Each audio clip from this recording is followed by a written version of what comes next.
Recording in progress.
Hello, everybody. Welcome back to the Gestalt Get-Together. You're joining live on Speech Therapy PD. Maybe you're watching live on YouTube. Hello, I'm Corinne Zmoos. I'm a speech language pathologist, and I love Gestalt language processors. If you're here, you probably love GLPs too. Maybe you're really curious about this whole idea or framework around GLP. Maybe you're a parent listening later. To everyone, welcome. I'm really glad you're here.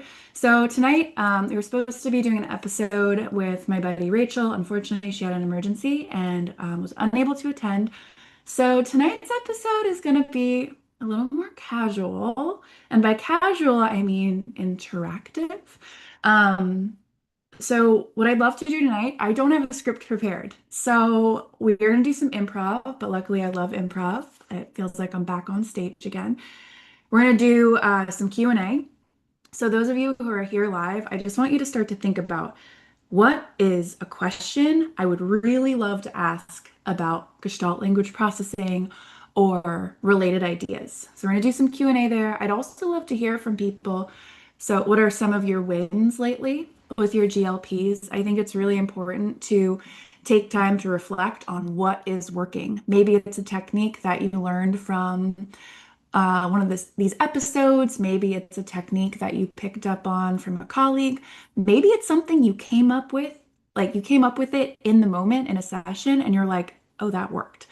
So let's start there. While I'm outlining some of the objectives I'd like to hit today, if you're here live, please open up the chat.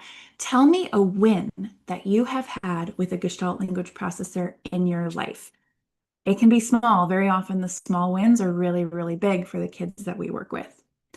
While you're putting your wins in the chat, I want to go over the objectives that we were supposed to hit tonight with my guest. And I'm really going to try and hit those as best I can. Again, without a prepared script for at least for the other side of the conversation. And again, if you're just joining, please throw some wins in the chat of what you've experienced with your GLPs lately. So the original objectives that I'm going to try and tap into, number one, talking about how gestalts can focus as emotional anchors.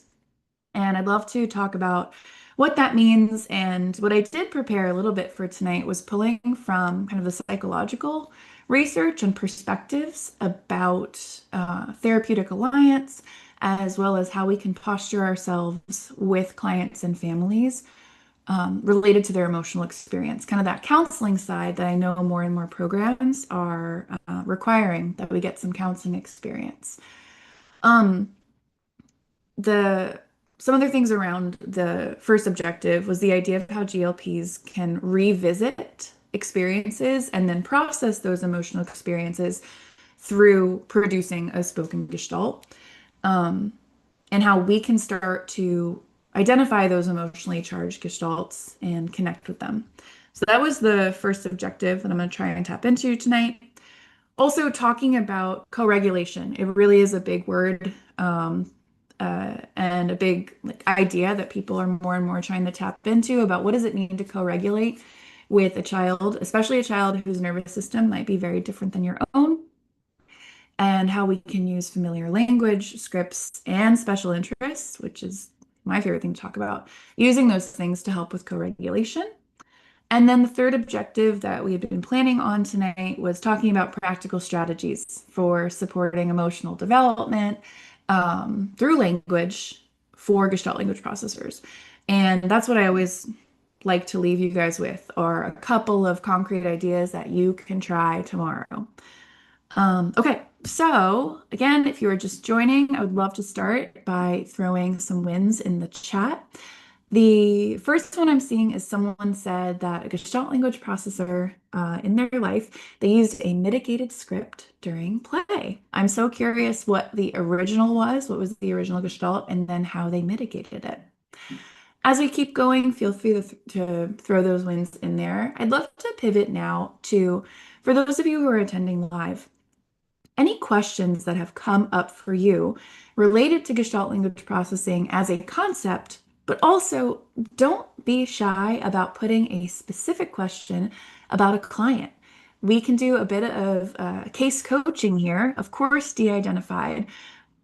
Something I like to do when I'm doing coaching, whether that's one-to-one coaching with another therapist or with a parent, is I ask for them to think about your hardest session, the hardest moment of the hardest session. What do you wish you knew in that moment? Because that can help you funnel the kind of information that you need to know. Because I know that when I'm having a hard moment during a session, my brain can go blank sometimes. And those are the moments when I wish I had more ideas to pull from. So if you're able to think of a topic or a question or a client in your life that you'd like some live coaching on or ideas about, please don't be shy about putting that in the chat. So what I'm going to do is pull from some of the papers that I had collected to support some of Rachel's ideas. And the first one I wanted to pull from is, I was really excited to find this. So it was called Echolalia as Communicative Strategy, Fictive Interaction in the Speech of Children with Autism. And so, as always, let me get you guys who are here live the link to that one so that you can check it out. This is a paper that is available for free. You know, I love when papers are free. I'm going to copy and paste that to y'all. Here it comes. Yeah, so it's got that link, it's got the free PDF. So this idea of fictive interaction, it caught my attention because when I saw fictive, I thought of fiction. And when I think about a lot of Gestalt processors that I've interacted with, or, so many of the case questions and anecdotes I've heard, GLPs are really drawn to narrative. They're drawn to like works of fiction. I think about the television episodes that they love, the YouTube videos, the songs that feel like stories. Narrative is very appealing. And so much of the therapy that I implement is about using narrative, about putting new ideas into a story that can kind of become a narrative whole. So when I saw this paper about echolalia as a strategy, which to me that feels like very intuitive. I see echolalia being a strategy, but this idea of fictive interaction, I was like, what does that mean? So ideas around fictive interaction is that this is the type of interaction when there is a non-genuine conversational turn that appears in discourse. So a non-genuine conversational turn. What does that mean? So there are examples of that a lot of people use. It's actually used in marketing a lot, which I think is interesting because in marketing, you can't really talk back to the commercial or to the ad. And so fictive interaction in marketing, they will actually ask and answer the question for you. They'll kind of answer for you so that you feel like you're in that interaction with them, even though you're not. So it's a non-genuine conversational turn. They're kind of giving you the conversational turn. As I say that, if you're familiar with Gestalt processing, did anything I just say kind of remind you of what a GLP does? Have you ever heard a GLP produce the fictive interaction where they might be asking and answering the same turn? Or if you have been doing therapy with a GLP, have you ever done a fictive interaction where you ask and answer within one turn of discourse? So let me continue. Fictive interaction, and this is I apologize, this is a direct quote. Fictive interaction is the use of the conversation frame in order to structure thought, discourse, and language. Fictive interaction may partially serve to model, and there are 5 subtypes, may partially serve to model number 1, cognition, which would be talking to oneself, which I see often. I'm going to be going back and forth between the quote and my commentary, which I know is not ideal. Sorry.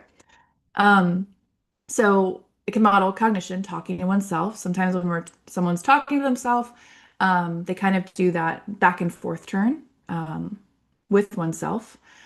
And I definitely see this with GLPs when they're engaging in fictive interaction of maybe reproducing a conversation within a TV show or reproducing some sort of conversation that they've seen in between YouTube characters. A second part of fictive interaction could be the conceptualization of an experience. An example that was shared was something like, again, this all sounds kind of like marketing. A good walk is the answer to headache. Um, because they're conceptualizing an experience and trying to communicate an underlying story. So, like a good walk, that's the answer to a headache. You can kind of imagine it, you can connect to the feelings within it. A third part of fictive interaction would be organization, like around discourse. So this might be something like a monologue that is structured as a dialogue. So it's all these ways that language is taking form that is not a back and forth conversation. If you think of a lot of the Gestalt processors you might interact with, or maybe you're raising one, the way they communicate with you, likely in the beginning, doesn't feel like a real conversation. Instead, you might be witnessing the child producing the different turns of a conversation themselves.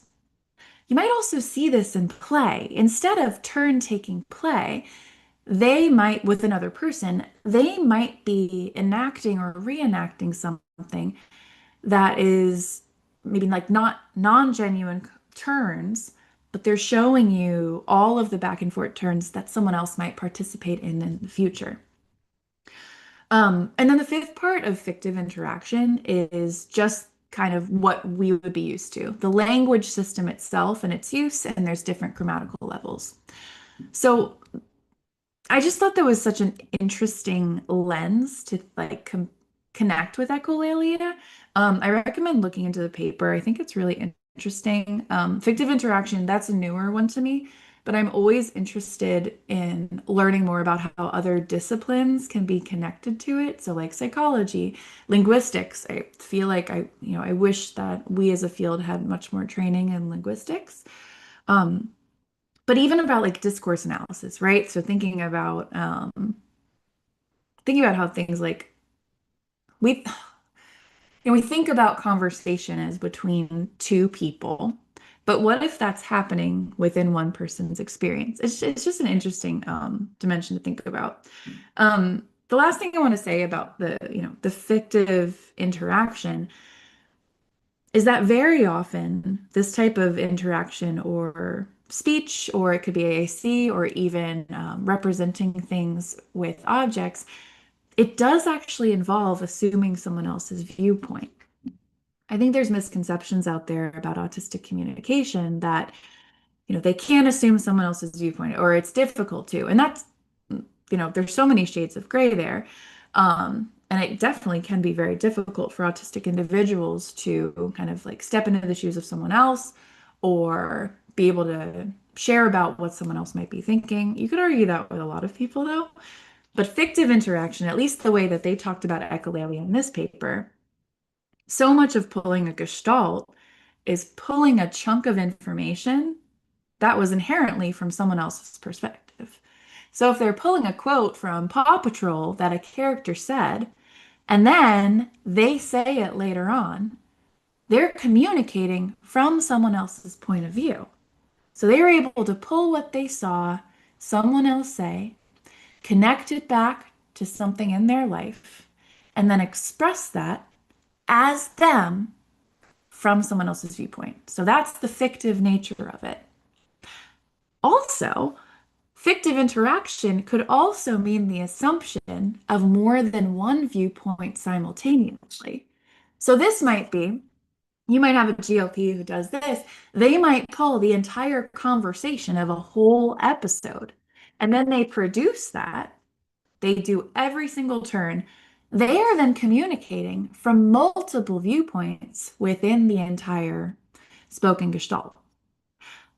And so again, it's this idea of, okay, they witnessed something external that had meaning to them that they wanted to internalize. Later on, they're experiencing something and they're like, oh, that seems to map together. let me express from multiple viewpoints. Um, in this paper, they studied a bunch of kids, and they found that in general, these kids, they did not use this direct quotation or, these gestalts that they acquired. They didn't use them just to represent prior speech, kind of on the nose communication. I've got GLPs in my life who they'll produce gestalts that are like totally on the nose, very clear. It's you're like, yeah, what you said is very close to what you meant. Like anyone in your life, if the mailman heard you say it, if the cashier heard you say it, they'd understand what you're saying. But they were finding that the direct quotation or the echolalia and the kids in this study, um, they really were using their echolalia and their direct speech to engage in something. I love this term, to make mental contact with past communicative situations. I really like that, to make mental contact with past communicative situations. I'm wondering if that resonates for anyone who's listening right now. If you've seen a GLP in your life where they reconnect to a gestalt or they say something and it just, you're like, I know that you're making mental contact with something in the past. You might also completely disagree with me. And if you do, I'm so curious about that. Gestalt processing, there's a lot of conversations out there. There's a lot of tension about it. So um, please feel free to disagree. I think that could lead this episode in a really interesting direction. Okay, so they're making that mental contact. But this direct quotation that they're engaging in, that delayed echolalia, these gestalts, it's not just, exactly about what's in front of them. They use this viewpoint shift, or they use that mental contact with the emotion or the feeling to describe situations, to express their needs, to refer to other people and to animals and to things. These fictive quotations, they may tap into kind of a depth of meaning that just regular words or more like a concrete naming or requesting might not tap into. They were even talking about how a gestalt could capture a sense of even culture. It could capture a sense of socio-cultural knowledge. It could capture the emotion, the dynamics between two people in a way that just kind of like regular sentences we would expect developmentally at that age might not tap into. Um, I already said the last thing I'll say about fictive interaction, but if you know me, you know I love a tangent and you know I love to keep going. Fictive interaction, I'm just thinking about this now, so bear with me. Walk with me through this. Fictive interaction, actually, it reminds me a lot of like memes or popular audios that go around on social media. So if you're on Instagram or if you're on TikTok, you've definitely seen videos where people will use the same sound, right? They'll use an audio that's become very popular. The algorithm's going crazy for it. And it's one person on the screen, right? It's your favorite influencer. They're recording a video of themselves, but they're actually using a fictive interaction to communicate a point to you. So it might be, I'm trying to think of one that blew up. Oh my God, what is it? Um, I'll think of a good one, but just imagine, I apologize if you can hear my dog barking in the background. He has a lot to say right now. Thank you, Romeo. Doing your job. Great guard dog. I'm gonna put myself from.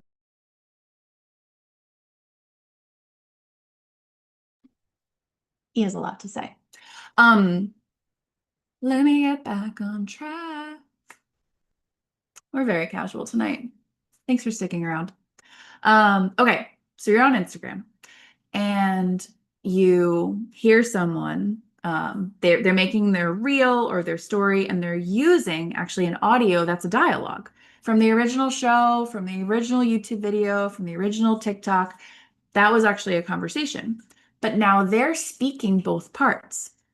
The words are not literal, right? The audio is typically evoking an emotion and a context. The one I'm thinking about is like, I forget what the original person, like the first conversational turn is, but the second conversational turn is Savannah, slow down. Very often, the person who's recreating that and doing the fictive interaction or is doing that direct quotation in their Instagram video, they're not talking to someone named Savannah. And they might not even be talking about slowing down, like the pace of what they're saying, or they're not literally talking about slowing down. But Savannah, slow down. If you've heard this one, it's basically communicating like to the other person, hey, like let up, like, and there's also like, there's a little bit of like maybe feeling criticized there of like, hey, you're criticizing me, but I need you to like back off. So it's got this underlying emotion and context that we as the viewer might understand and glean from it. But the words are not literal. And that fictive element is the person making that reel or that story or that TikTok is taking on both roles to communicate a slightly different point. I talk about trending audios all the time when I'm trying to explain what gestalts feel like and how we all kind of communicate in that way. It's just, it tends to be easier when there's a shared cultural understanding. There's not a shared cultural understanding of that very niche quote from that very niche Daniel Tiger episode, but a really famous movie quote or that trending audio that's going around, there's a shared cultural understanding, and so it doesn't confuse us as much as a Gestalt would for from a GLP. I'm seeing some interaction in the chat, so I'm going to pivot away from fictive interaction, but definitely check out that paper. I think it's so interesting. The first thing that was shared, thank you, Julia. Julia said, so I'm very new to the idea of putting the skills to use. Just understand what a Gestalt language processor looks like, and I want to get a full training on the subject regarding the coaching and levels. Where can I do this? All right, so I have my answers, but for those of you who are here live, let me know if there is a place that you recommend that Julia seeks out more information and gets trained.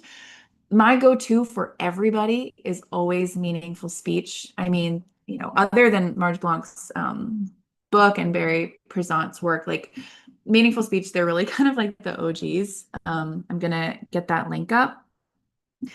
So many of the families I've talked to and therapists that like I've mentored who have done this first, they have really like the strongest base. So the link is in there for meaningful speech. I highly recommend that, Julia.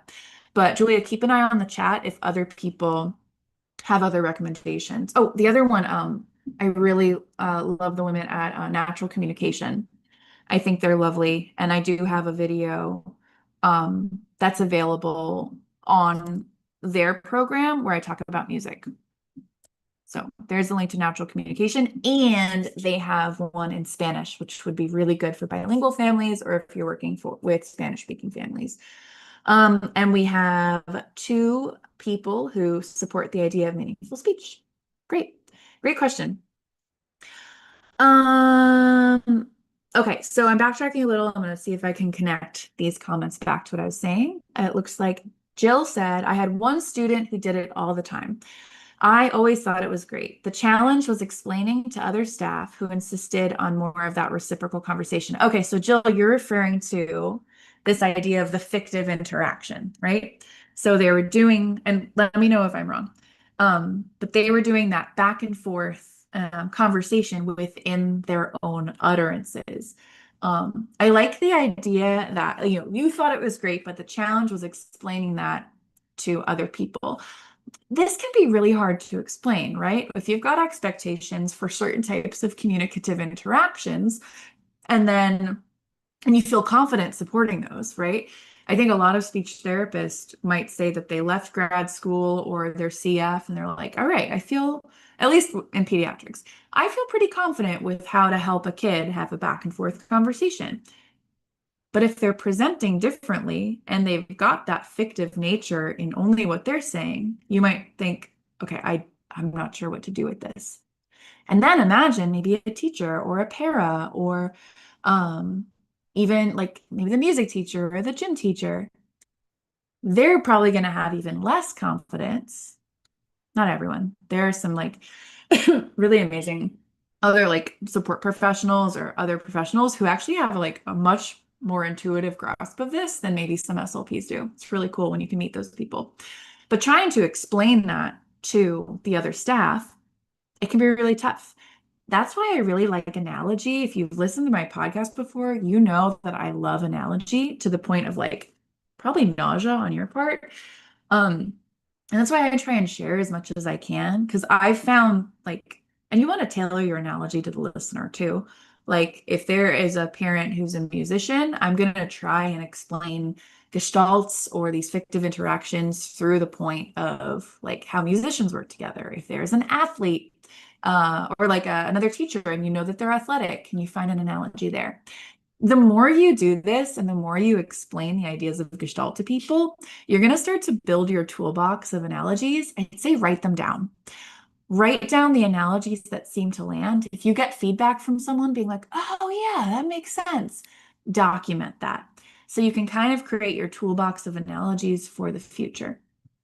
I'd say for if you have a parent or if you have like a teacher or someone else you're trying to explain it to and they're chronically online, try relating it to memes. Memes are iterations. Memes are like mitigations. I will stand by that till the end of time. You know, the original image or the original idea, that's the Gestalt. And then literally all over the world, millions of people iterate on it. They mitigate, but that same feeling is underneath it. All right, you can fight me on that, but I will stick with that. That's my favorite analogy.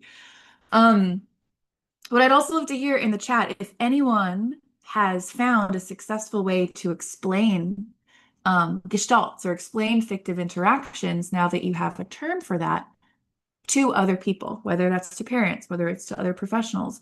What analogies have worked for you? What kind of things have you said where other people go, oh, okay, yeah, I think that makes sense to me. I'd love to hear that. Um, Taylor shared that something I said it reminded them of one student who says, "Don't do that. Go to your room," when he's mad. This is so common, right? I just literally today I heard two examples just like this of a GLP where when something happened, they would access the gestalt of what an adult said to them in an emotional moment. So they're having an experience of maybe, they're accessing anger, they're feeling anger in their body. Their brain thinks, okay, is trying to find what language matches up with this feeling. Oh, ding, here's a situation when someone was mad at me. I feel mad, need language for mad. That person was mad and said this, but that person, who might have been a parent or a grandparent or a nanny, they said, don't do that, go to your room. Now, GLP, the ideas around GLP are that they can't, at least stage, like early stage, they can't yet engage in that pronoun transformation in their head. So they're going to reproduce it as that original chunk. They heard, don't do that, go to your room. Click, thank you very much. That's my gestalt. I can't yet transform it to, I don't do that, go to my room. Like, why would they even, say that if they could do the transformation? They might not want to actually go to their room. It's not a one-to-one, but it captures the emotion and the context. Ariana said you can't really hear him, which was about my dog. So grateful for that. He loves to be very protective, which I'm grateful for. Julia shared, that reminds me of my student who says, "Are you okay, Molly?" when she's checking in on a person. Yep. Similar, right? That child heard that phrase when they were being checked in on. And so when they are replicating that emotional context, she goes into her head and pulls out that chunk of sounds, that sequence of sounds. Remember, like, it's all just sequences of sounds that a long time ago, a bunch of people decided had meaning, except for onomatopoeia. So she accesses that sequence of sounds that maps onto the emotional experience, and that happens to be, "Are you okay, Molly?" The person she's talking to is very likely not Molly. But that phrase and that sequence of sounds, and I'm speaking mostly this evening about GLPs who are speaking. Um, this, in different forms, this might apply to non-speaking or minimally speaking GLPs, but most of this conversation, because that's really where my caseload tends to lie, is in GLPs who do speak. So that's the orientation tonight. If you work with a lot of non-speaking GLPs and you see connections between what I'm saying to your clients, please throw that in the chat. I'd love to hear your perspective on it. So yeah, the "Are you okay, Molly?" That is what that child is able to access because it matches up to the moment. Why wouldn't I say that? Isn't that what we say when we're checking on someone? Um, I remember one of like the most heartbreaking ones for me, and this was when I was like early to getting into Gestalt language processing, and I was like, oh, these kids, like they fit that profile. And this was actually the client who inspired my how I started to really look into music and psychoacoustics and music theory. And basically like inspired the whole melody method, my melody method program and course. One of the first sessions, he was so upset and I think very scared of me coming into his home because it was early intervention. He was so upset, so scared because I'm a stranger. And he was crying. He was going, "You're okay. You're okay. You're okay. You're okay." He was not okay, right? But that is what he heard from other people when he was really, really upset. That is the language that he had mapped onto that sensation in his body in that context. And those of you who work with Gestalt processors and have learned or figured out how to modify your modeling, you might say, okay, in that moment, we could model, you know, "I'm sad, I'm upset, I don't like it," because it's from the first person perspective. So they don't have to do that transformation of pronouns, but you're providing them like a language experience or kind of a model or a map. No, a model that better maps to the emotion. Saying you're okay to a kid who's not okay probably isn't okay. It just doesn't map well, right? It's not a reflection of their genuine emotional experience, which then makes it confusing for other people. Because if they're seeing an upset kid telling themselves you're okay, it doesn't match up. So much of this modeling and how we shift our modeling with GLPs is say the thing that maps to their experience. Name the feeling you think that they're feeling. Model it from their perspective so that it's going to match up more easily to what other people can interpret more easily. And I love an idiosyncratic gestalt. I love a gestalt that is like you have to do like 5 layers of detective work to get it. I take great delight in those, but the rest of the world is not going to do 5 layers of digging. You know, most people don't have the time or the energy or the like corpus of knowledge to be able to do those 5 different layers. And so it's really, really helpful to model potential gestalts that are easier for other people to interpret so that this kid can have more success with a wider variety of people. All right.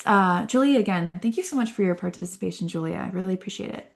She said, "I do actually have a kid who is using a gestalt which involves, it says curing, but I'm wondering if that was a typo. Involves cursing." Ooh, good question.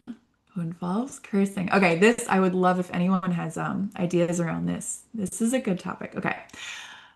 Any suggestions on how to attack this? He uses it when it should be used, but he kind of says it out of nowhere too. Interesting. Okay.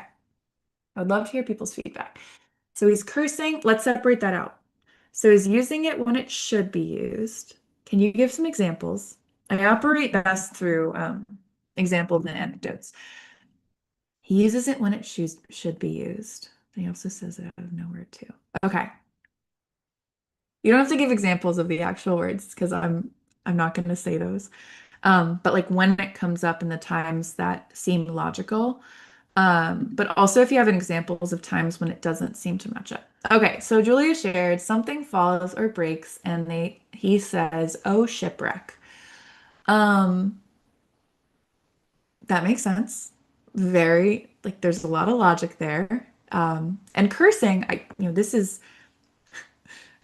a really I find it kind of humorous when it happens. And I warn families when I start working with families who are in stage one, I warn them pretty early. I'm like, hey, by the way, at some point, you're probably going to say something when you get hurt or drop something, and your kid is going to sense that feeling, and your timbre is going to be so rich.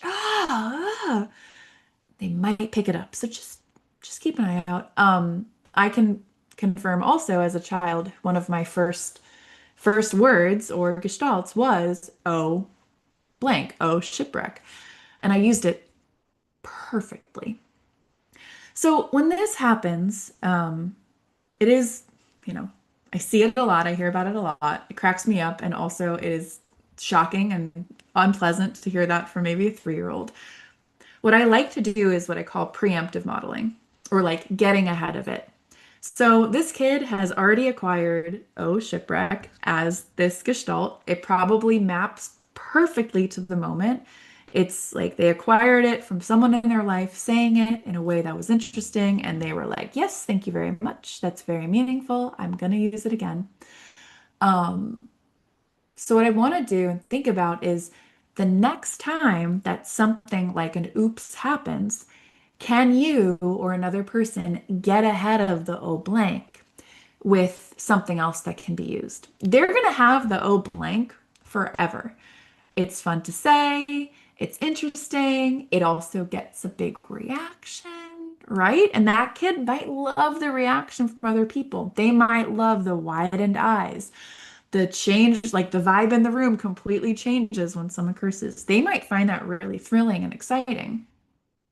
So can we get ahead of it? Something drops and you have a plan, your team, the parents have a plan to say something different, like, ah, yikes, or whoops, I dropped it. But you want to make the timbre of your voice and the pitch and the rhythm of it really, really engaging because, oh, blank, or oh, blank. That's really rich and interesting. Can the thing you model preemptively be just as interesting or more interesting? So, like over the top, something drops. Oh man, it happened again. Cartoon character voice. If words like timbre and prosody and all of that, you feel like the other people in this kid's life aren't going to really connect with that, say to them, sound like a cartoon character. Just like talk big, sound silly, cartoon character voice. So, kind of getting ahead of it that way. Um, I'm seeing something related. Taylor shared this happens with one of my students. We replaced it with what the fish. That's fun. I think that's another fun way to handle it is to you're mitigating it, right? And you're mitigating it with something that might feel really silly to the kid. Because what the fish is surprising. That's not where fish go. That's not how we talk about fish. So that might be an attention getter. It might be silly enough for them to want to mitigate it and replace it. I think that's a nice idea. So you could do a silly mitigation. That's a strong idea there. Um, or kind of get ahead of it for the next time. You could also do kind of a contrived situation with the O blank where you intentionally drop something and then you model what could be. I don't want to call it a replacement. It kind of is a replacement, right? But I'd say like a companion or like a correlate or just a different option. Um, because I think that oh blank, like they're going to use that in the future and it's a helpful way to release anger. But give them other options, give them other choices that they can access in that moment.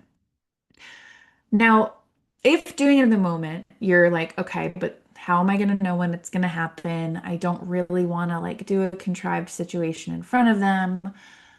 What I recommend is doing video modeling. I recommend video modeling for everything because it captures a moment that is you can then replicate over and over and over again with perfect fidelity. If I'm doing something live in front of a kid, even if I try my best to replicate it perfectly over and over, it's always going to be a little different because time has passed. Taking a video of something, though, it really captures that moment into a nice sensory package, which I then find it tends to a lot of my kids.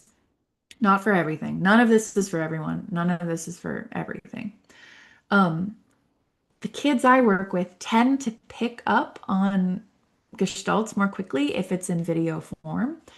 Um, but I can kind of be in control of like what I say, what's on the video. So back to this idea of oh blank. I prefer oh shipwreck. It just cracks me up. I say for us it's oh shipwreck and what the fire truck. Because the sounds are kind of similar. Phonemes are similar.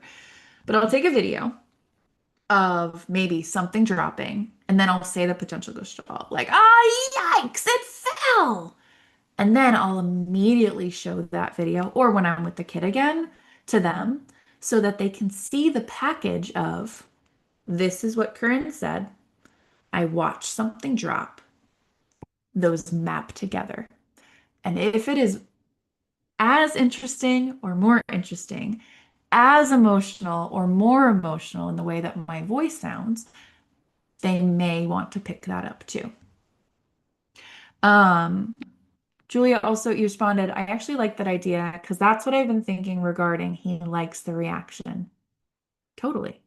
That might be a really savvy way of him being like, okay, when I say this, I'm going to feel more connected to my people. I might get a reaction from my peers. My teacher might react in a certain way, and then I feel connected with them. And kids are kids. They like getting a rise out of us sometimes. Um, What you said is there's the other times though, when it seems more random, sitting at his desk, nothing's loud, he's just chilling and he says it. That makes me wonder, like, could that be a way to try and elicit a connection and reaction from someone? If he's just chilling, he's like, okay, I kind of want to get a reaction from someone. I want to feel connected. Let me say this thing because I know it works.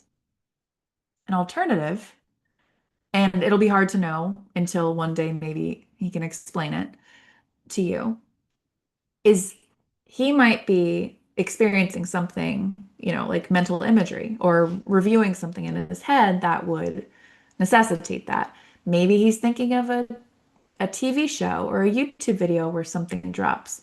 Maybe he's replaying a memory in his head that requires that phrase.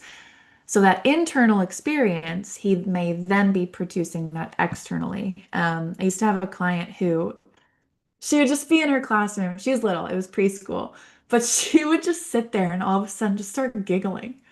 She would just start laughing. And we always wondered, is she watching something in her head? Is she reviewing a memory? Like, it just seemed like she was deep in thought and something cracked her up. And so we were wondering, like, is that just like an external reaction to an internal experience? I want to make sure I don't miss anything here. Okay, great. Alessandra, thanks so much for getting into the chat. Alessandra asked, do you have an analogy or a way to frame to a parent the importance of intonation, prosody, timbre when working with a GLP? Of course I do. This is my life. I can think of two parents who reside in a pretty neutral tone of voice and feel uncomfortable applying suggestions in a session. Okay, I want to talk about the second part first because tonight we were supposed to be talking about like emotions and emotional anchors. So let's talk about that. Um, when it comes to emotion can be, we're always feeling emotion, right? We're never not feeling some sort of emotion. An emotion is extremely in flux. It shifts so frequently. An emotion is also super suggestive. So subjective. I was just talking to a mom today about her son is having challenges with like the basic emotions.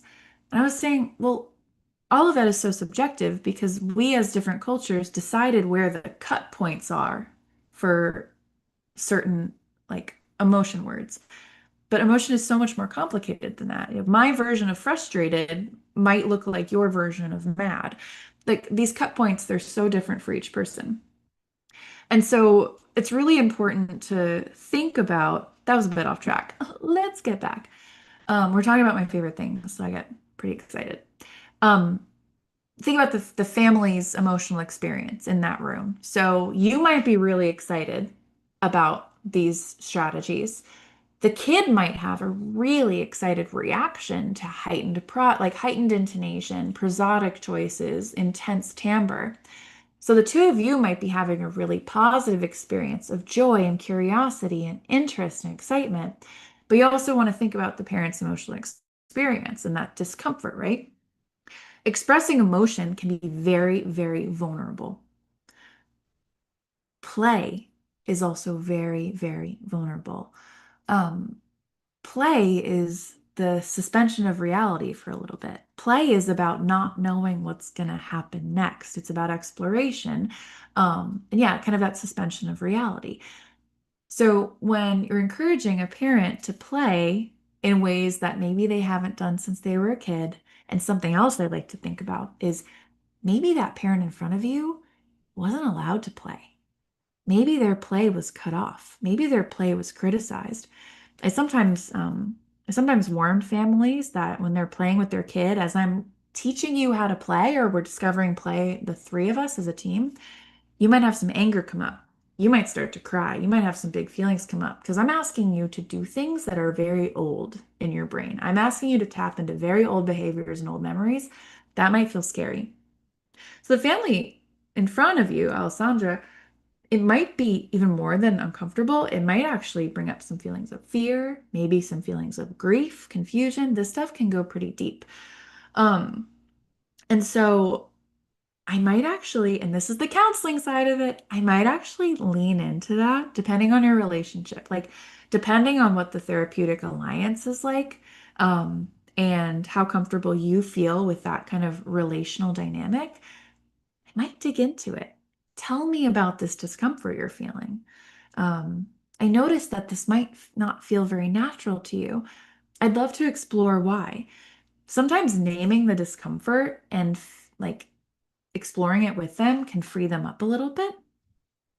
Um, and so yeah, just like acknowledging the feeling that they're feeling. So much of working with a GLP is leaning into the feeling, is connecting with the underlying emotion, is about us heightening our emotion. And so we're really acknowledging that, but I think it's also really important to acknowledge and like create space for the really like often scared, vulnerable parents here who really want help for their kid and they're looking to you for those answers, right? So creating space for that, talking about the discomfort. There's a phrase that's like if you can name it, you can tame it. That might apply.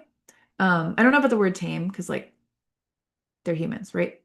Um, you feel comfortable applying that. Yes, I think the relational aspect of that can be really, really powerful because I call those pull back the curtain conversations. Like I can show up and be like, all right, today we're going to work on present progressive and here's how I'm going to do it. And like, this is the activity.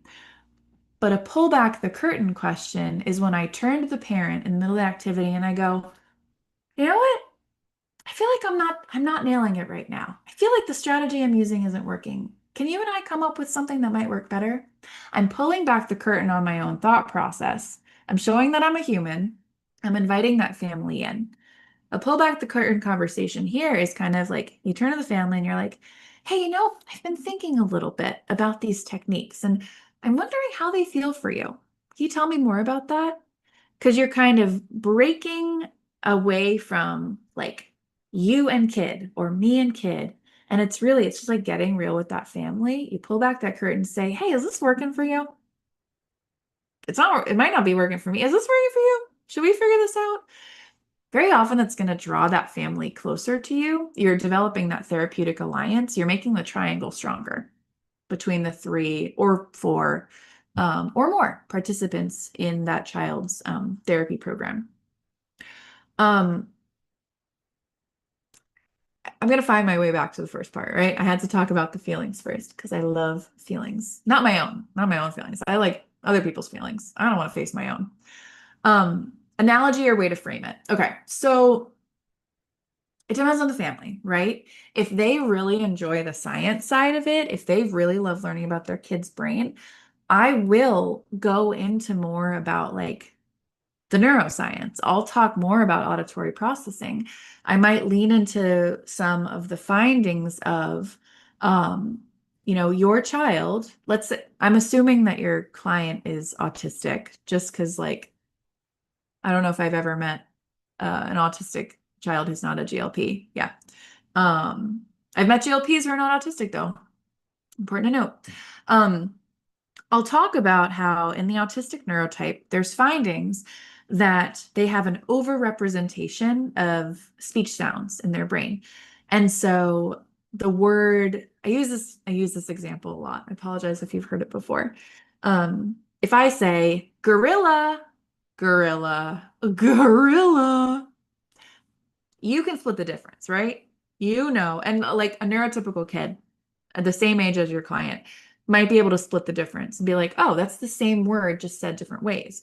But an autistic child, they might have an overrepresent, like their mapping of it.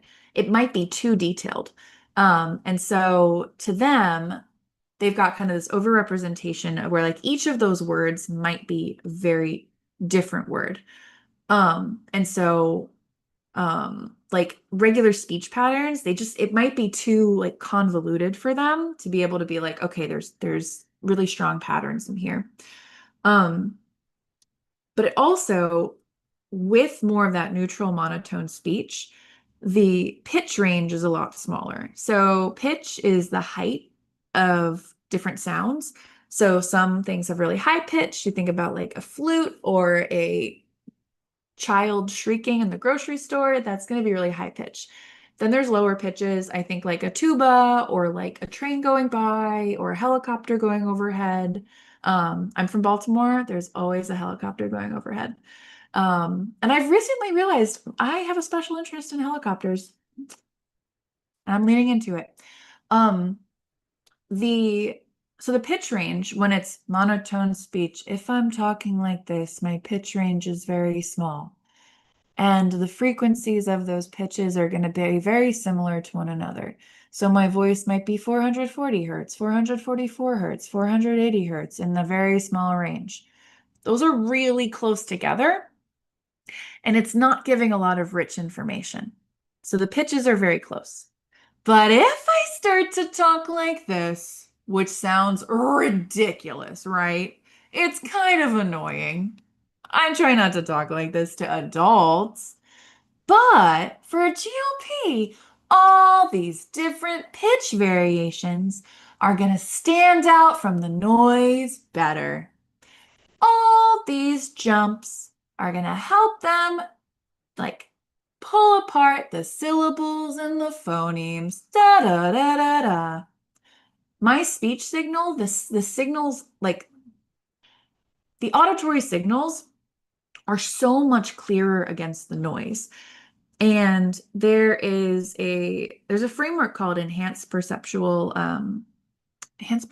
capacity or functioning. Let me look it up real quick. Enhanced perceptual functioning. This framework, and it is by, I think it's by, let me get you guys a link here if you're joining about enhanced perceptual functioning. Ideas behind that are that in the autistic neurotype, they have like enhanced perceptual processing or taking in of sensory information. Like they really take in like and are paying attention to more visual details than a neurotypical kid. So like I think about my clients who like they see a little speck on the carpet that I would never ever see, or they have this overrepresentation of auditory information or phonological information that might be distracting from speech patterns. Because there's overrepresentation, it's harder to pull out the averages, it's harder to pull out the patterns of monotone spoken language or more monotonous spoken language. But let me look back on what you're saying. Get off on tangents and I got to get my way back.